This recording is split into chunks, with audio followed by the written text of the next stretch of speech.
آج ہم لوگ آرٹس کونسل میں موجود ہیں اور جیسے کہ ہمارے سامنے president of arts council of Pakistan بیٹھے ہوئے ہیں. اور سر کیسے ہیں آپ؟ خیریت سے ہیں؟ سر آپ سے کچھ 2-4 کویشچنس کریں گے سمپلی سے.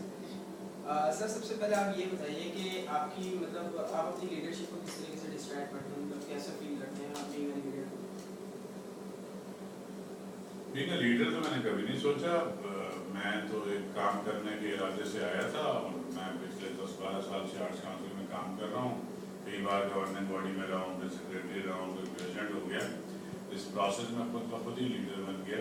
تو ایسا نہیں ہے کہ میں پیدائشی لیڈر تھا یا میں نے طے کیا تھا کہ مجھے لیڈر بننا ہے. Basically promotion of art and culture جو آرٹس کونسل کا مقصد ہے اس کے لیے کام کرنے آیا تھا.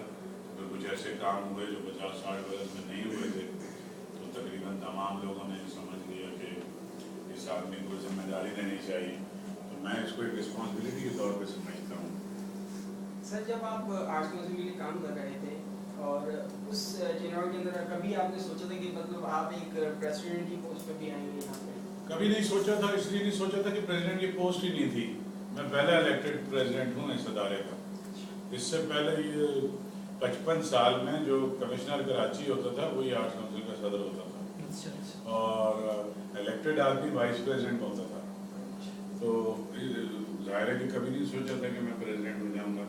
پھر لوگوں نے میری خدمات کے اعتراف میں آئین میں تبدیلی کی اور مجھے پہلا الیکٹڈ پریزیڈنٹ ہونے کا اعزاز حاصل ہوا. سر جیسا کہ ہم سب جانتے ہیں کہ ماشاء اللہ آپ لاسٹ ایئر بھی آرٹس کونسل کے آپ پریزیڈنٹ رہے اور اس سال بھی ماشاء اللہ دوبارہ آپ الیکٹ کیے گئے.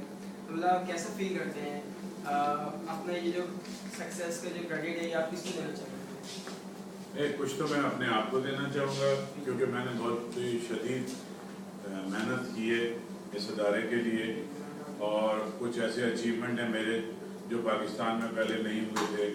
مثلاً یہ کہ 4 سال میں نے یہ 5واں سال ہے میرا, 4 سال میں 4 عالمی اردو کانفرنسز کیے ہیں, یوتھ فیسٹیول کیے ہیں, میوزک فیسٹیول کیے ہیں, میوزک اکیڈمی بنائی, تھیٹر اکیڈمی بنائی, آرٹ اسکول کو ریوائو کیا, فزیکلی اپ گریڈ کیا.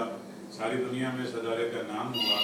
تو خاصی تو میری اپنی کنٹریبیوشن ہے, پھر میرے ساتھ جو میرے ساتھی ہیں ان کی کنٹریبیوشن ہے, پھر ظاہر ہے شہر کے لوگوں کو آرٹس کونسل کے ممبرس کو بھی کریڈٹ جاتا ہے کہ ان کو یہ سینس ہے کہ کس کو الیکٹ کرنا چاہیے اور کس کو نہیں کرنا چاہیے.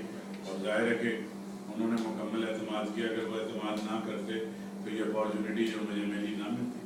اچھا, سب سے ایک اور کوشچن پوچھنا چاہوں گا سر کہ آپ کے جتنے بھی جس طریقے سے ٹینیور رہا ہے اس کے اندر آپ کو سب سے زیادہ ٹف ٹائم کیا لگا as a president? Tough time تو یہاں روز لگتا ہے کیونکہ کوئی سی بھی حکومتیں زیادہ تر یہاں پہ کوئی پرو کلچر گورنمنٹس نہیں ہوتی ہیں.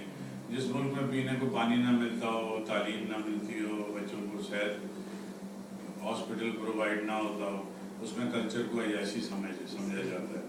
تو ایسی صورتحال میں اتنا کام کرنا, فنڈ جنریٹ کرنا, تو مسلسل اسٹرگل ہے, مسلسل. سر کیا آرٹس کونسل ایجوکیشن کمیٹی کے حوالے سے بھی مطلب ایجوکیشن کے حوالے سے بھی کچھ کام کر رہی ہے, اور اس کے بارے میں مطلب کیا آپ کی کوئی پلاننگ وغیرہ آپ کی؟ نہیں, ایجوکیشن سے مراد یہ کہ ایک تو آپ کی فارمل ایجوکیشن ہوتی ہے, اسکول کالج یونیورسٹی. ایک آپ کی کلچرل ایجوکیشن ہوتی ہے, وہ ہمارے علاوہ کوئی دوسرا نہیں کرتا, وہ ہم ہی کرتے ہیں. میں نے ابھی آپ کو بتایا کہ میں نے ایک میوزک اکیڈمی بنائی ہے, تو ظاہر اس میں کلاسز ہوتی ہیں, میوزک سکھایا جاتا ہے, وہ بھی ایجوکیشن ہے. تھیٹر, ایکٹنگ, اسکرپٹ رائٹنگ, یہ سب وہ بھی ایجوکیشن ہے. پھر ہمارے پاس فائن آرٹ کا اسکول ہے جس میں آرکیٹیکچر اور textile design, fashion design, fine art کی کلاسز ہوتی ہیں, وہ بھی ایجوکیشن ہے. تو جو میرا ڈومین ہے اس کے اندر تو یہ ساری ایجوکیشن ہو رہی ہے, اور ہم نے شروع کی ہے, پہلے نہیں تھی.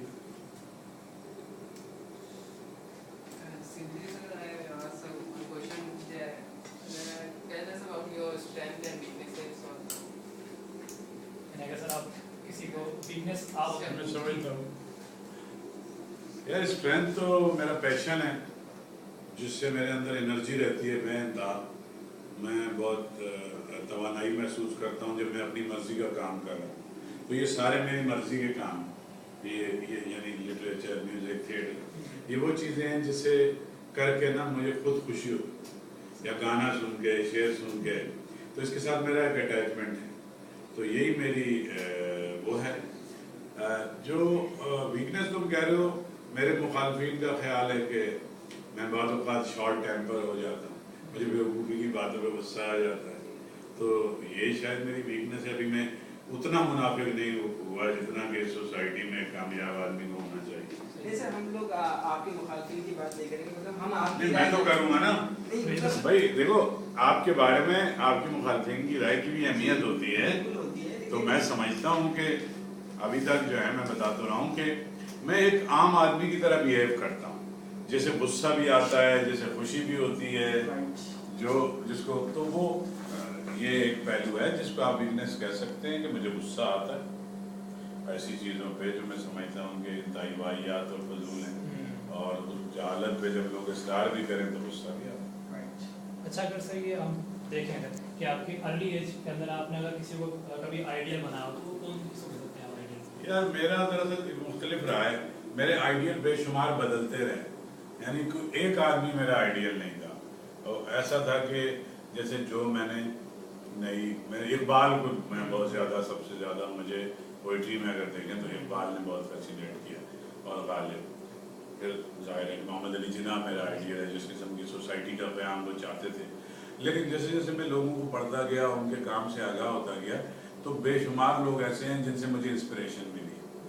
اس میں مہدی حسن خان بھی شامل ہیں، اس میں بڑے غلام علی بھی ہیں، روشن آرا بیگم بھی ہیں، فیض احمد فیض بھی ہیں. اور میرے ساتھ جو میری دوستیاں نہیں ہیں، وہ جون ایلیا، عبید اللہ علیم، جمال احسانی، ان سب کے ساتھ میرا بہت تعلق رہا ہے. تو انسپریشن جو ہے وہ مجھے بے شمار لوگوں سے ملتی ہے. ضیاء محی الدین سے بھی ملتی ہے، کمال احمد رضوی سے بھی ملتی ہے، اس طرح سے. سر لاسٹ میں میری طرف سے کہ آپ اپنی کامیابی کے لیے کس کو کریڈٹ دیتے ہیں؟ تو پہلے سوال ہو گیا. میں نے بتایا کہ سب سے زیادہ اپنے آپ کو کریڈٹ دیتا ہوں. میں دوبارہ بتا دیتا ہوں، سب سے زیادہ اپنے آپ کو کریڈٹ دیتا ہوں. اس کے بعد اپنی بیوی کو کریڈٹ دیتا ہوں کہ جس نے مجھے فل ٹائم کبھی یہ پریشان نہیں کیا کہ میں جو ہے وہ روزگار کے چکروں میں یا فائنانشلی ہم اتنے مضبوط نہیں ہوئے، کیونکہ میں نے سارا وقت اپنا جو تھا پیسے کمانے میں لگا سکتا تو میں یہاں لگایا. تو وہ میرے ساتھ کھڑے رہے، میرے بیوی بچے. تو سب سے زیادہ کریڈٹ اپنے بعد ان کو دیتا ہوں. اچھا سر، آج کل کرنٹ سینیریو میں آپ اگر کہیں گے تو سب سے بڑی آرٹس کونسل سب سے بڑی پرابلم کیا آج کل فیس ہو رہی ہے؟ یہ دیکھو، ہم جس سوسائٹی میں رہتے ہیں، جس شہر میں رہتے ہیں، وہاں تو آپ گھر سے نکلتے ہیں آپ کو پتہ ہی نہیں ہوتا آپ زندہ واپس جائیں گے نہیں جائیں. تو اسی خوف کی فضا میں آرٹس کاؤنسل بھی کام کر رہا ہے. اور آرٹس کاؤنسل چونکہ مینڈیٹری نہیں ہے، آپ کا یونیورسٹی جانا تو لازمی ہے کہ آپ کو کلاس لینی ہے، ورنہ آپ پاس نہیں ہوں گے. آرٹس کاؤنسل میں تو یہ ہے کہ آپ کی مرضی ہے، آئیں نہ آئیں. ایسے حالات میں اس کو زندہ رکھنا، مسلسل اس پہ کام کرنا، تو یہ چلتا رہتا ہے. لیکن یہ کہ ہم گیو اپ نہیں کرتے. ایسا بھی ہوا ہے کہ شہر میں 30 لوگ مرے ہیں، لیکن آرٹس کاؤنسل میں کوئی اگر کانفرنس ہوئی ہے تو وہ جاری رہی ہے. ابھی چل رہی ہے. اس کی وجہ یہ نہیں ہے کہ ہم بحث ہیں، اس کی وجہ یہ ہے کہ ہم یہ سمجھتے ہیں کہ جو دشمن ہیں آرٹ اور کلچر کے، وہ یہ چاہتے ہی یہی ہیں کہ یہ بند ہو جائے. ہم اس کو ایک جنگ کے طور پہ بھی سمجھتے ہیں کہ ہم ایک بڑی لڑائی لڑ رہے ہیں اور اس میں ہمارا امپورٹنٹ رول ہے. سر کیا آپ مانتے ہیں کہ مطلب آپ کی جتنے بھی گورننگ باڈی ہے آپ کا ساتھ دیتی ہے، وہ مطلب آپ فل کوآپریشن آپ کو ملتا ہے؟ مجھے تو 100% ملتا ہے. میرے تو بہت لڑائیاں ہوئی ہیں. میں جس گروپ کے ساتھ آیا تھا اس کے بعد بہت سارا گروپ ٹوٹا، مجھے لوگ چھوڑ کے چلے گئے. پھر جو میرے ساتھ رہے وہ جیتے. اس کے بعد کچھ اور لوگ مجھے چھوڑ کے چلے گئے، جو میرے ساتھ رہے وہ جیتے. تو اب جو جتنا گروپ ہے وہ 17 لوگ الیکٹ ہوئے ہیں. وہ میرے نام کا پینل بنتا ہے، احمد شاہ پینل، اس میں الیکشن لڑتے ہیں. اور وہ مجھ سے خاصی حد تک مطلب انہیں وہ مجھ پہ کانفیڈنس ہے ان کا، اسی لیے میرے ساتھ ہیں اور مجھے ان سے 100% سپورٹ ملتی ہے. سر ڈیورنگ آپ کی مینجمنٹ کوئی ایسی کوئی پرابلم جو آپ کو مطلب کچھ پسند نہ ہو، اور اگر وہ کوئی پرابلم آ جائے تو آپ کس طریقے سے اس کو ٹیکل کرتے ہیں؟ یار وہ تو کمپرومائزنگ ایک ایٹیٹیوڈ تو آپ کو رکھنا پڑتا ہے، کیونکہ ڈیموکریسی یہی ہے.